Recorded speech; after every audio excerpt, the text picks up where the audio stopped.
San Diego 6 News in the morning. Your station for balanced news. Well, we've been telling you the story of the woman who was kicked off that Southwest flight on Sunday. And joining us now is Hanif Mohibi with CAIR, the Council on American-Islamic Relations. Thanks for being with us today. Thanks for having me. Thank you very much. So, you know, this is the situation where she was wearing a headscarf and she was talking on the cell phone. And apparently she told the person she was talking to that she had to go, but it was misunderstood and someone thought she was saying it's a go. And then she was kicked off of the Southwest flight. Now, so what's the situation now? How are you handling this? How is she handling this? Well, Elizabeth, this is a classic case. She goes in there, clears, she's cleared in security. She goes in, she's brought out of the flight, but immediately put in the next flight. So it's a classic case that she was no threat. If there was any suspicious activity going on, they should have, the TSA should have questioned her, perhaps investigated it further before putting her on the next flight. So we have requested Southwest for an investigation, a review of their internal policies and regulations. Right, because you're saying there was no conversation even before she went on to the next flight with her from Southwest officials. And that's something that is what we question is, well, what triggered the crew to say she's suspicious? Right? Well, it's very difficult to have these conversations in an open forum and not wander into a minefield here, but it sounds like, and without either one of us having been there, that the flight attendant became concerned that some type of threat was imminent when she thought she heard this woman saying it's a go.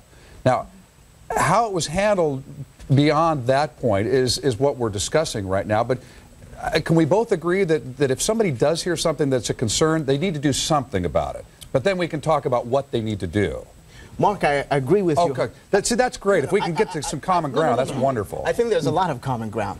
We want each and every one of us to be safe. Safety has to be first. However, we have to also understand that when we make such decisions, it has to be based on some facts, some things that are truly suspicious, rather than, well, you know, I don't feel comfortable with this individual. I think that's my greatest concern. And to be honest with you, my heart bleeds to see kind of people make decisions perhaps because of hatred, perhaps because of misinformation. And with King's hearings, it is very, for our office, it's a direct connection. Every time a high-ranking politician makes such statements as he has done, there are too many mosques in this country, 80 to 85% of the Muslim leadership is not cooperating, which are all false. But at the same time, when you tell people that there is an enemy within, Elizabeth, I don't blame anybody for being very fearful. So you're saying this goes deeper than what happened on Sunday? I think it's much deeper. It's much deeper, and we have to be careful on how we handle it, because it could affect not only each individual's rights, but our security. Well, and I'll bet another piece of common ground that we could probably agree on here is the fact that these types of open, honest conversations, this type of dialogue,